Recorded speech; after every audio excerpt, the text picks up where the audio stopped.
Hello students, आप सभी का स्वागत है क्वांटम मैकेनिक्स की लेक्चर सीरीज में। पिछले लेक्चर में हमने प्लांक के विकिरण नियम के बारे में देखा था, उसका डेरिवेशन हमने कर लिया था।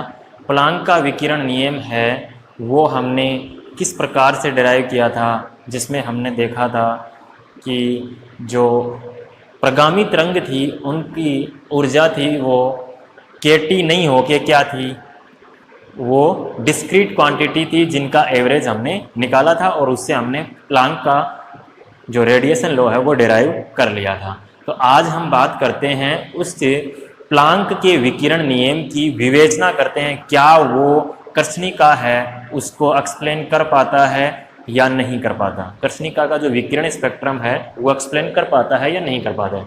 तो आज का हमारा टॉपिक है प्लांक के विकिरण नियम की विवेचना, discussion of Planck's radiation law.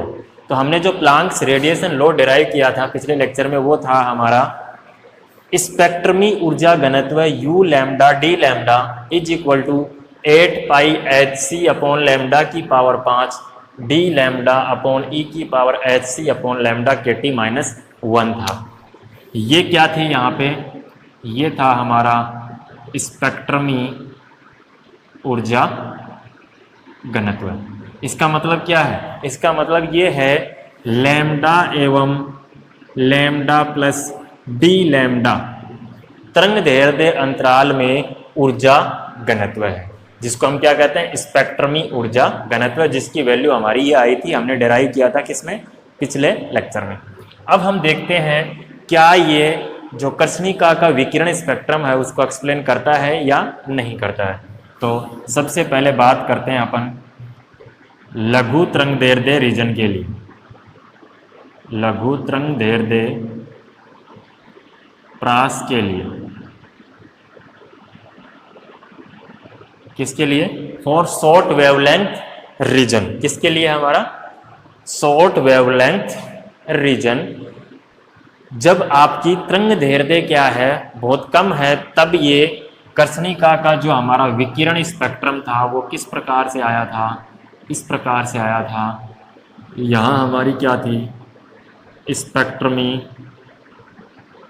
उत्सर्जन क्षमता, क्या थी, उत्सर्जन क्षमता, और इधर हमारा क्या था, तरंगदैर्ध्य था। तो हम देखते हैं क्या ये लोअर वेवलेंथ रीजन के लिए ये नियम सही है या नहीं है। उसके बाद चेक करेंगे ये हायर वेवलेंथ के लिए भी सही है या नहीं है। तो सबसे पहले बात करते हैं हम फॉर शॉर्ट वेवलेंथ रीजन। अगर हमारी तरंगदैर्ध्य क्या है, छोटी है, कम है, इसका मतलब हम कह सकते हैं कि लैम्डा हमारा बहुत बहुत कम है, किससे, H C upon K T से। क्या है, एच सी अपॉन के टी से हमारी लैम्डा क्या है, बहुत कम है। तो यहाँ से मैं कह सकता हूँ क्या, 1 is less than H C upon lambda के टी। इसका मतलब क्या है, एच सी अपॉन लैम्डा के टी है वो 1 की तुलना में बहुत बड़ा है कि नहीं है। इसका मतलब क्या हो जाएगा हमारा, e की power H C upon lambda के टी है वो क्या होगा, 1 की तुलना में बहुत ज़्यादा, और भी ज़्यादा बड़ा हो जाएगा, होगा कि नहीं होगा, क्योंकि हमारा एच सी अपॉन लैम्डा के टी है वही 1 से ज़्यादा बड़ा है।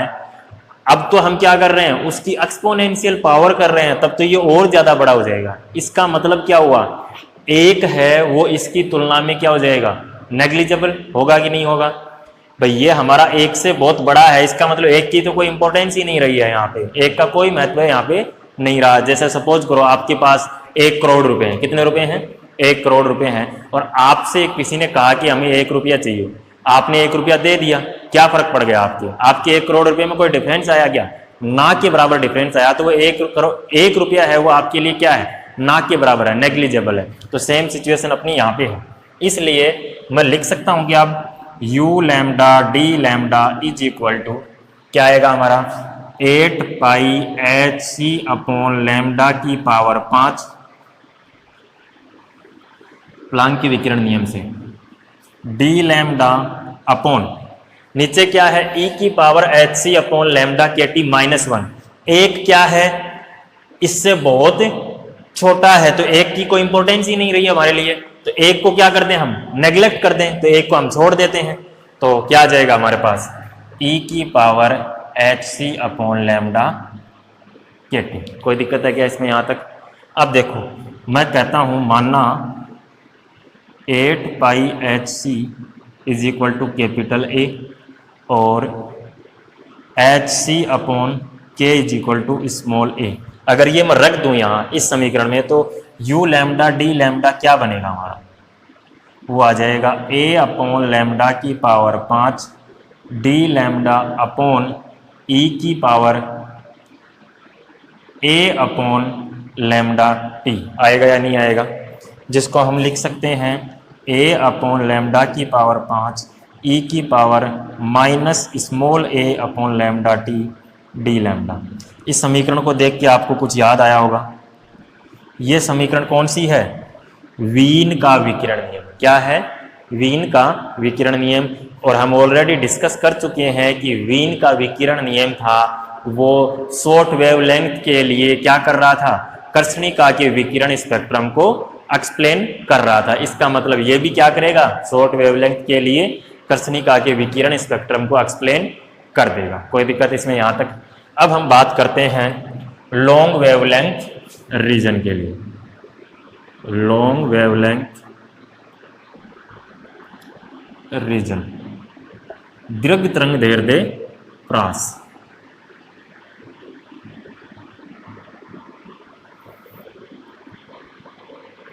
दीर्घ तरंग दैर्ध्य प्रास, इसका मतलब इस बार क्या होगा? लैम्डा हमारा ग्रेटर देन एच सी अपॉन के टी। होगा कि नहीं होगा? तो यहां से मैं लिख सकता हूं क्या? 1 is greater than H C upon lambda के टी। इसका मतलब क्या हुआ? एच सी अपॉन लैम्डा के टी है वो एक की तुलना में क्या है? नेग्लिजिबल है कि नहीं है? नेग्लिजिबल। अब हमारे पास क्या है? e की power H C upon lambda के टी। तो इसका मान कितना आएगा? इसको मैं लिख सकता हूं क्या? Is equal to 1 plus H C upon lambda के टी। लगभग क्या लिख सकता हूं इसको? लगभग लिख सकता हूं। ये कैसे लिख सकता हूं? क्यों लिख सकता हूं? क्योंकि हमें पता है e की पावर x है वो किसके बराबर होता है? 1 plus x square upon factorial 2 plus x की cube upon factorial t plus dot dot dot. ये होता है कि नहीं होता? अब हम कह रहे हैं कि यहाँ हमारे पास में x क्या है? एच सी अपॉन लैम्डा के टी, जो एक की तुलना में क्या है? बहुत कम है। क्या है? एक की तुलना में कम है। तो 1 प्लस एक से कम क्वांटिटी प्लस उसकी स्क्वायर और उसमें भी हम भाग दे रहे हैं फिर 2 का, तो वो और कम हो जाएगा। होगा कि नहीं होगा? सपोज करो हमारी x की वैल्यू कितनी है यहाँ पे? 0.5 है कि नहीं है? 0.5 की स्क्वायर करो आप, कितनी आएगी? 0.25। फिर उसमें भाग दो 2 का, कितना आएगा? 0.125 आएगा कि नहीं आएगा? अब देखो 1 प्लस 0.5 प्लस 0.125, अब इसकी और स्क्वायर करोगे तो वो तो और कम हो जाएगा।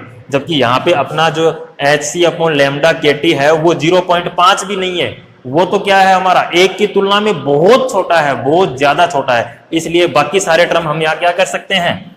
नेग्लेक्ट कर सकते हैं। तो हमारे पास क्या आ जाएगा? e की पावर x की वैल्यू कितनी आ जाएगी? लगभग बराबर आ जाएगी किसके? 1 प्लस x की। इसलिए मैं इसको ये लिख सकता हूं। ये मान उठा के अपन किस में रख लेते हैं? समीकरण में रख देते हैं। तो u lambda D lambda is equal to 8 pi H C upon lambda की power 5 D lambda upon e की power H C upon lambda के टी की जगह क्या रख दें अपन? ये रख देते हैं 1 प्लस एच सी अपॉन लैम्डा के टी माइनस 1। कोई दिक्कत इसमें यहाँ तक? आएगा या नहीं आएगा? इसको मैं लिख सकता हूँ क्या? 8 pi H C upon lambda की पावर 5 भाग में क्या है? एच सी अपॉन लैम्डा के T dot H C. Lambda के टी नीचे है, कहाँ चला जाएगा? ऊपर, इंटू डी लैम्डा। जो कट रहा है उनको काट दो, एच सी से एच सी कट गया, एक लैम्डा कट गया, तो हमारे पास कितनी आ जाएगी वैल्यू? 8 पाई के टी अपॉन लैम्डा की पावर 4 डी लैम्डा। ये किसके बराबर है? u lambda D lambda. इस समीकरण को देख के आपको कुछ याद आया होगा। अगर आपने पढ़ा है, पीछे के लेक्चर आपने देखे हैं तो आपको याद आ गया होगा ये क्या चीज़ है।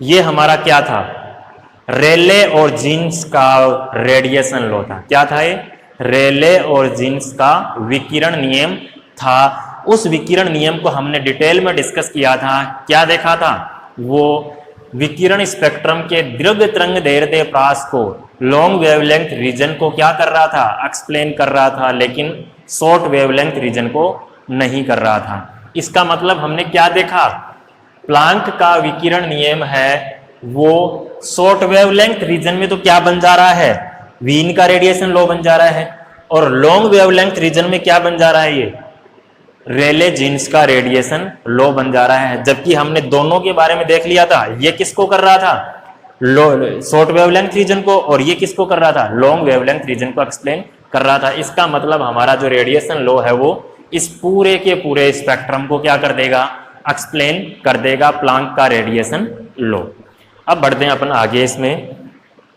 इसके बाद हमने देखा था, क्या देखा था, जो कुल ऊर्जा घनत्व हमने निकाला था, जब हमने ब्लैक बॉडी रेडिएशन स्पेक्ट्रम था उसके बारे में डिस्कस किया था, तो उसके जो एक्सपेरिमेंटल रिजल्ट्स थे उसमें हमने देखा था इसकी जो टोटल स्पेक्ट्रमी क्षमता थी या कुल उत्सर्जन क्षमता थी वो किसके समानुपाती आ रही थी, हमारी टेम्परेचर की पावर 4 के समानुपाती आ रही थी। तो हम चेक करते हैं क्या ये समीकरण हमको टेम्परेचर की पावर 4 के बराबर उत्सर्जन क्षमता दे रहा है या नहीं दे रहा है। तो चलो चेक कर लेते हैं अपन। यहां तक कोई दिक्कत है क्या?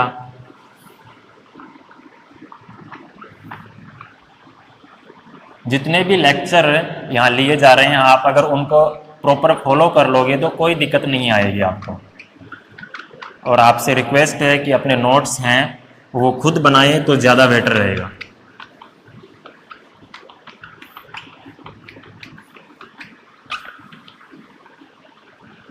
आपके जितने भी साथी हैं उनको आप इन्फॉर्म कर सकते हो, अपने जो वीडियो है उसका लिंक है वो शेयर कर सकते हो ताकि उनको भी बेनिफिट इस चीज़ का मिल जाए।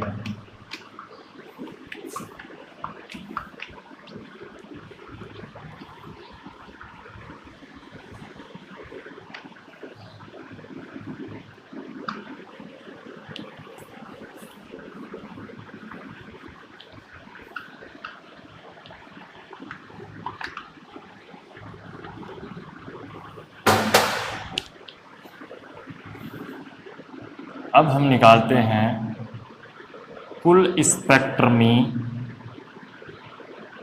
ऊर्जा घनत्व।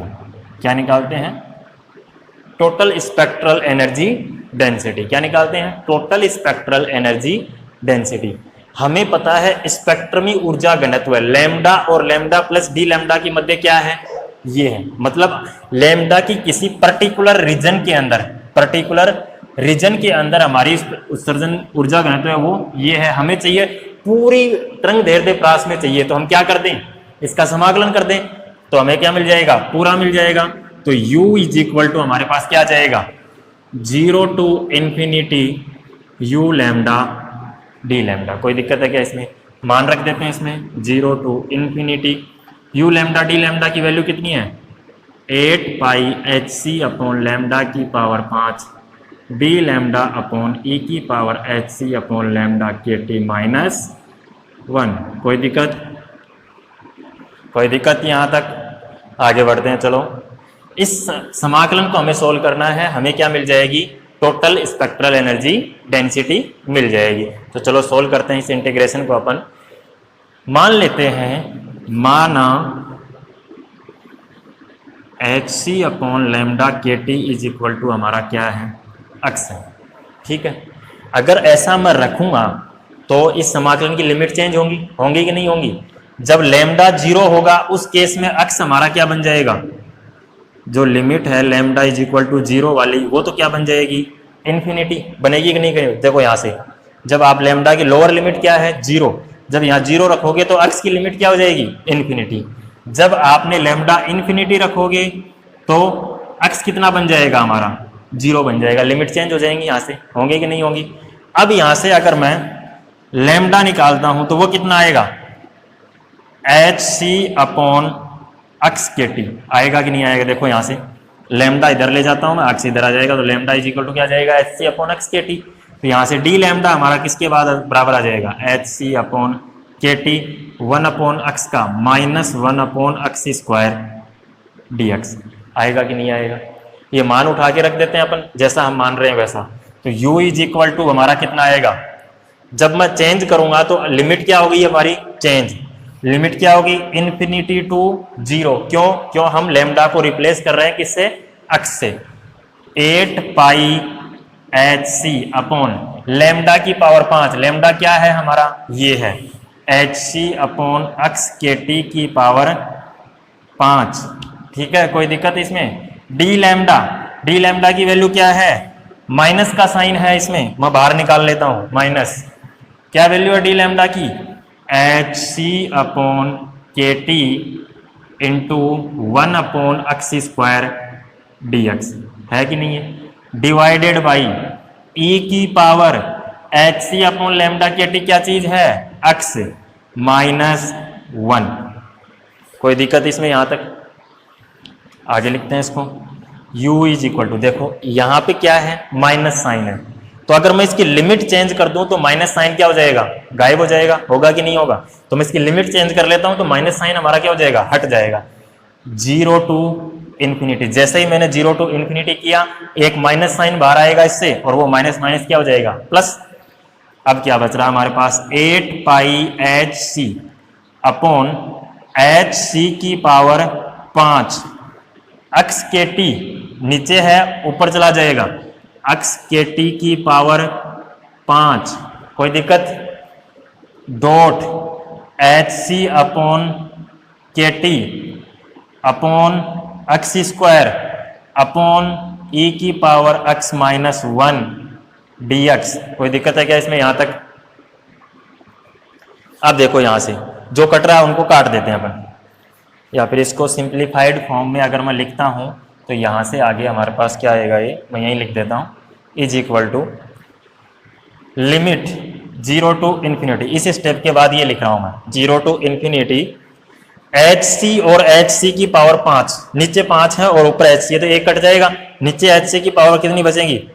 एक एच सी, यहां भी है देखो, एच सी ऊपर एच सी की स्क्वायर है, नीचे एच सी की पावर 5, नीचे कितनी बचेंगी? एच सी की क्यूब बच जाएगा। तो क्या बच रहा है हमारा पास? 8 पाई अपॉन एच सी की क्यूब। ठीक है, कितना काम हो गया? ये हो चुका हमारा। के टी की पावर 5 और एक के टी नीचे है कि नहीं है? देखो यहां से, यहां के टी की पावर 5 है और एक के टी नीचे, तो कितना बचा? के टी की पावर 4। ठीक है, अक्स की पावर 5 और नीचे क्या है? अक्स की स्क्वायर, तो कितना बचा? अक्स की क्यूब डिवाइडेड बाई ई की पावर अक्स माइनस 1 dx। जो कांस्टेंट राशियां हैं उनको समाकलन से बाहर निकाल लेते हैं। क्या क्या बच रही है कांस्टेंट राशि? 8 पाई के की पावर 4 टी की power 4 divided by h cube C cube 0 to infinity x की क्यूब अपॉन ई की पावर अक्स माइनस 1 dx। ये जो एक समाकलन है ये क्या है? एक स्टैंडर्ड इंटीग्रल है। क्या है? स्टैंडर्ड इंटीग्रल है, जिसकी वैल्यू कितनी होती है? पाई की पावर 4/15। किसकी वैल्यू होती है? इस समाकलन की वैल्यू होती है। ये रख दो यहाँ पे, तो हमारे पास क्या आएगा? u इज इक्वल टू, इसके आगे वाली स्टेप लिख रहा हूं मैं, u is equal to 8 pi के की पावर 4 टी की पावर 4 अपॉन एच क्यूब सी क्यूब। इस समाकलन की वैल्यू पाई की power 4 upon 15। u is equal to कितना आ गया? 8 पाई की पावर 4 और 1 पाई की पावर 5 के की पावर 4 टी की पावर 4 अपॉन 15 एच क्यूब सी क्यूब। ये हमारी क्या है? कुल spectral energy density of black body. Black body की कुल स्पेक्ट्रमी ऊर्जा घनत्व है। कोई दिक्कत है क्या इसमें? यहां तक देखो, टी की पावर 4 के समानुपाती आ रहा है कि नहीं आ रहा है? यही चाहिए था क्या हमें? होना भी यही चाहिए था। अब हम देखते हैं स्टीफन बोल्ट्जमान का नियम। क्या देखते हैं? स्टीफन बोल्ट्जमान का नियम।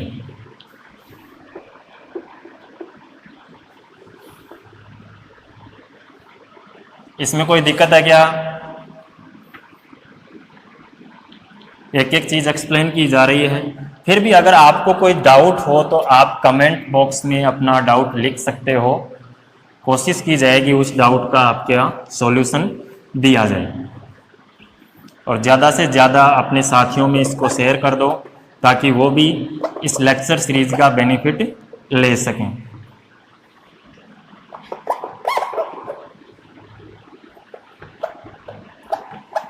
एक चैनल को सब्सक्राइब जरूर कर लें ताकि जब भी नया वीडियो अपलोड हो आपको नोटिफिकेशन उसका मिल जाए।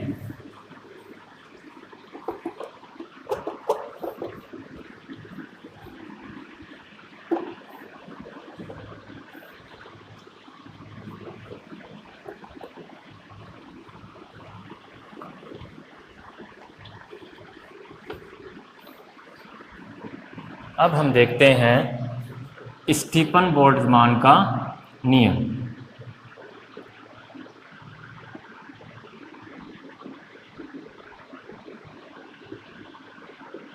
स्टीफन बोल्ट्जमान का नियम क्या कहता है? वो कहता है कि स्पेक्ट्रमी उत्सर्जन क्षमता है ब्लैक बॉडी की, वो किसके बराबर होती है? सिग्मा टी की पावर 4 के बराबर। तो हम देखते हैं ऐसा होता है नहीं होता है। अभी तक हमने क्या निकाला है? U निकाला है। U और E में डिफरेंस मैंने जब ब्लैक बॉडी रेडिएशन स्पेक्ट्रम की रेले जीन्स लॉ स्टार्ट किया था उससे पहले बताया था आपको। क्या डिफरेंस था U और E में?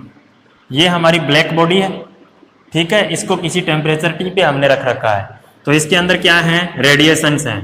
किसी टेम्परेचर T पे इसमें क्या है? रेडिएशंस हैं। और यहाँ से वो रेडिएशन क्या हो रही हैं?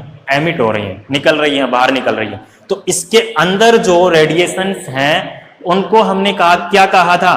ऊर्जा घनत्व, U से रिप्रेजेंट किया था। किससे रिप्रेजेंट किया था? U से। और यहां से जो बाहर निकलेंगी उनको हमने क्या कहा था? E कहा था, स्पेक्ट्रमी ऊर्जा क्षमता कहा था। क्या कहा था? स्पेक्ट्रमी उत्सर्जन क्षमता। जबकि इनको क्या कहा था? इसके अंदर घनत्व कहा था। और इन दोनों में हमने रिलेशन लिखा था, वो क्या था? E = C/4 इंटू U, जहां C क्या है? स्पीड ऑफ लाइट है, U क्या है? टोटल स्पेक्ट्रल एनर्जी डेंसिटी, कर्षणिका की कुल उत्सर्जन क्षमता या उत्सर्जन घनत्व है, कर्षणिका का कुल ऊर्जा घनत्व है। और ये E क्या है? स्पेक्ट्रमी उत्सर्जन क्षमता है। तो मान रख दो, अपने पास मान है ऑलरेडी, E = C/4। U की वैल्यू कितनी है? 8 पाई की पावर 5 K की पावर 4 T की पावर 4 15 H³ C³ 4 दूनी 8 = पाई की पावर 5 2 K की पावर 4 T की power 4 divided by 15 H³ C और C³ क्या आएगा? C²। तो इसको मैं लिख सकता हूँ E = सिग्मा T की पावर 4, जहाँ सिग्मा क्या है हमारा? 2 पाई की पावर 5 K की पावर 4 15 H³ C²। ये हमारा क्या है? Stefan Boltzmann constant. और ये हमारा क्या हो गया? स्टीफन बोल्ट्जमान का नियम हो गया। तो यहाँ तक भी कोई दिक्कत है क्या? ब्लैक बॉडी रेडिएशन के लिए हमारा क्या होना चाहिए था? जो स्टीफन बोल्ट्जमान का नियम है वो क्या होना चाहिए था? सेटिस्फाई होना चाहिए था। हो रहा है या नहीं हो रहा है? हो रहा है। अब एक चीज और देखी थी हमने, वो क्या देखी थी? जब हमने टेम्परेचर बढ़ाया था किसका? ब्लैक बॉडी का। जैसे किसी टेम्परेचर T पे इसका ग्राफ ये था, फिर जब हमने टेम्परेचर बढ़ाया था तो ये ग्राफ है वो शिफ्ट हो रहा था लोअर वेवलेंथ की तरफ। हुआ था कि नहीं हुआ था? जिसको हमने नाम दिया था वीन्स रेडिएशन लॉ। क्या नाम दिया था? Wien's displacement law. तो अब वो और चेक कर लेते हैं क्या ये वीन डिस्प्लेसमेंट लॉ को सेटिस्फाई करता है या नहीं करता है।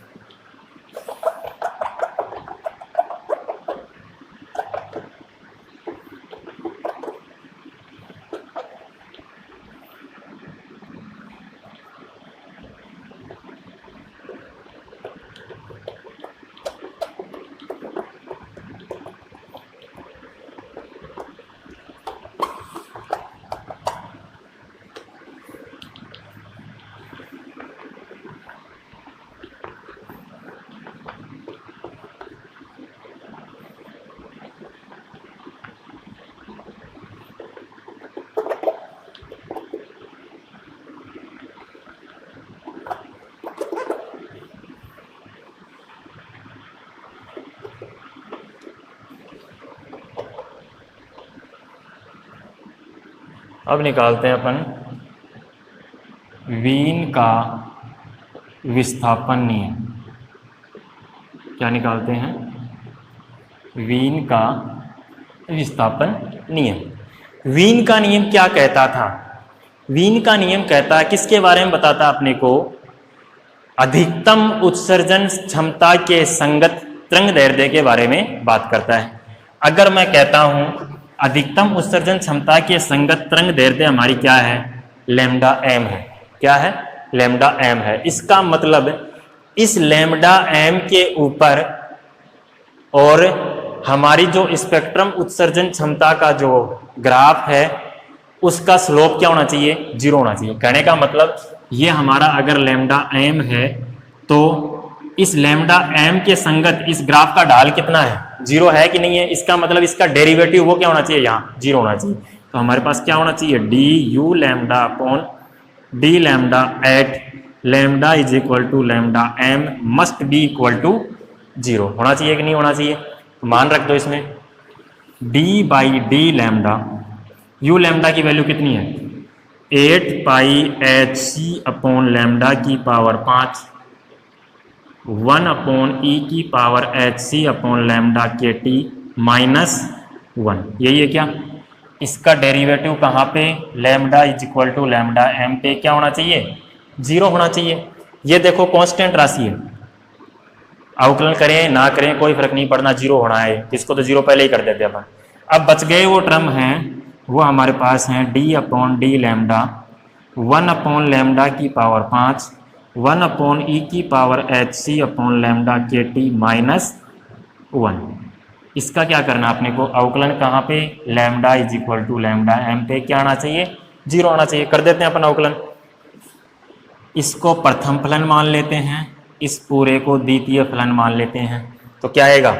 प्रथम फलन इनटू द्वितीय फलन का अवकलन।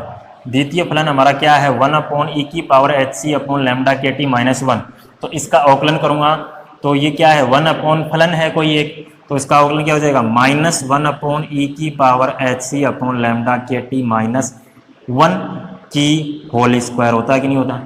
1 अपॉन एक्स का क्या होता है? Minus 1 upon X square. अब इसके अंदर देखो ई की power H C upon lambda के टी का अवकलन क्या होगा? इसका अवकलन होगा ई की power H C upon lambda के टी। अब इसका भी अवकलन करना अपने को, तो into H C upon lambda के टी का क्या हो जाएगा?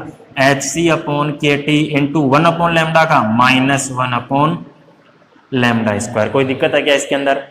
यहां तक प्लस अब क्या आएगा? अब हो चुका है इसका प्रथम इंटू द्वितीय पद का अवकलन, ये पूरा इसका अवकलन है, प्लस सेकंड 1 अपॉन ई की power H C upon lambda के टी माइनस 1। ये तो क्या है? सेकंड इंटू फर्स्ट का अवकलन। फर्स्ट क्या चीज है हमारी? 1 अपॉन लैम्डा की पावर 5। इसका अवकलन क्या हो जाएगा? माइनस 5 अपॉन लैम्डा की पावर 6। कहाँ पे? At lambda is equal to lambda M must be equal to 0। कोई दिक्कत इसमें? अब इसको सोल्व कर लेते हैं। देखो यहाँ पे माइनस और माइनस क्या हो जाएगा? प्लस। पहला पद प्लस का है, दूसरा पद माइनस का है, तो मैं इस दूसरे वाले पद को राइट साइड में भेज दूं और पहले पद को लेफ्ट साइड में रख लूं। कोई दिक्कत है क्या इसमें? क्योंकि ये माइनस का है और ये प्लस का है। तो हमारे पास क्या आएगा? ये आ जाएगा हमारे पास ई की power H C upon lambda के टी। ठीक है, ये रख दिया मैंने, इंटू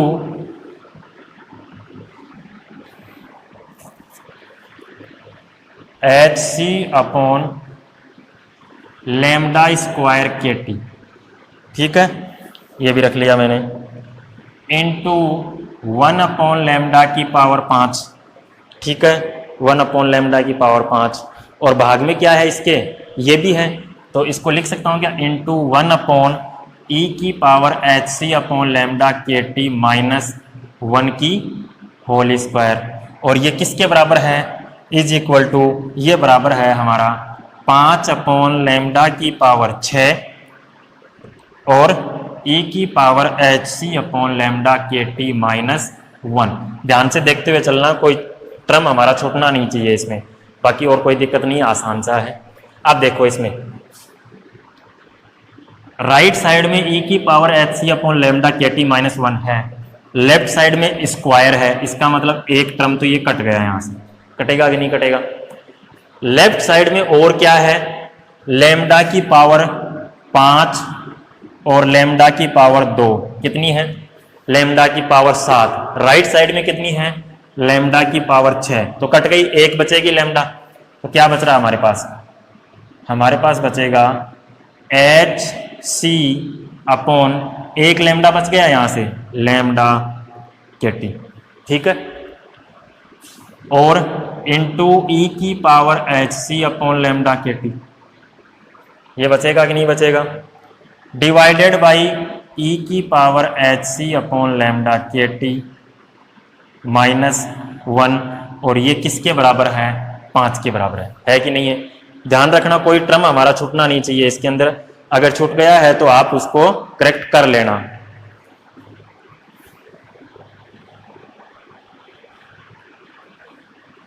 अब देखो यहां से, अगर मैं कहता हूं माना H C upon lambda k T is equal to हमारा क्या है, अक्स, तो ये समीकरण क्या बनेगी, अक्स डॉट ई की पावर अक्स अपॉन ई की power X minus 1 is equal to 5। तो यहां से हमारे पास आएगा x इंटू ई की power x is equal to 5 into e की पावर x माइनस 1। इसको हम लिख सकते हैं क्या, x इंटू ई की पावर x माइनस 5 ई की power x is equal to minus 5, या मैं इसको ये भी लिख सकता हूं क्या, इसको इधर ले आऊं, इसको इधर लेके आ जाऊं, तो 5 इज इक्वल टू क्या आ जाएगा, 5 माइनस x इंटू ई की पावर x।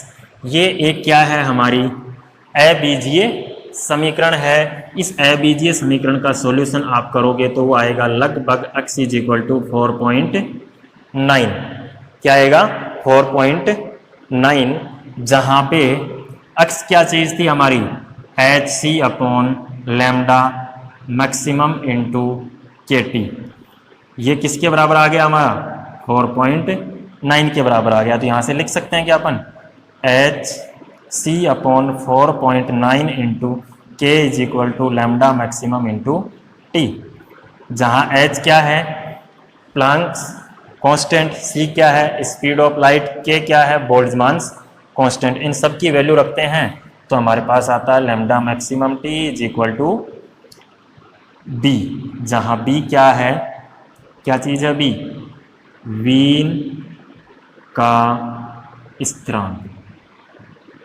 इस प्रकार हम देख रहे हैं कि प्लांक का विकिरण नियम है, उसने क्या कर दिया है, जो हमारी ब्लैक बॉडी रेडिएशन स्पेक्ट्रम है उसकी हर एक एक्सपेरिमेंटल रिजल्ट्स को क्या कर दिया है, एक्सप्लेन कर दिया है।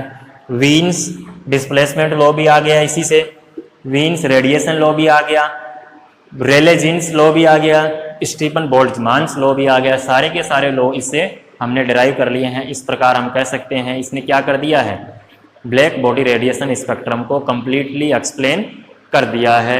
और इसने कौन सी थ्योरी यूज की है, प्लांक्स क्वांटम थ्योरी। इस प्रकार जो क्लासिकल थ्योरी जो फेल हो गई थी, यहाँ पे क्वांटम थ्योरी ने वो काम कर दिया है।